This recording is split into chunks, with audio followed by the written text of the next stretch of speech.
time Dodge makes an entrance, you probably all think we have that well planned out, but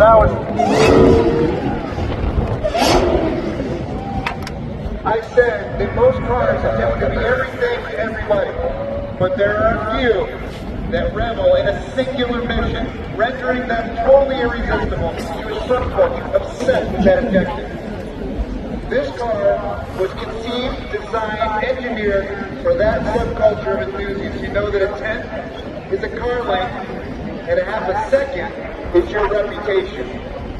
If you're here, or if you're watching this online, I'm talking to you. We built that car for you. And yes, pretty obvious now, number 7 is a Demon.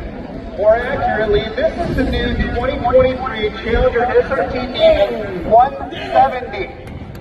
And if you think it makes a badass entrance, just wait till you see how it leaves.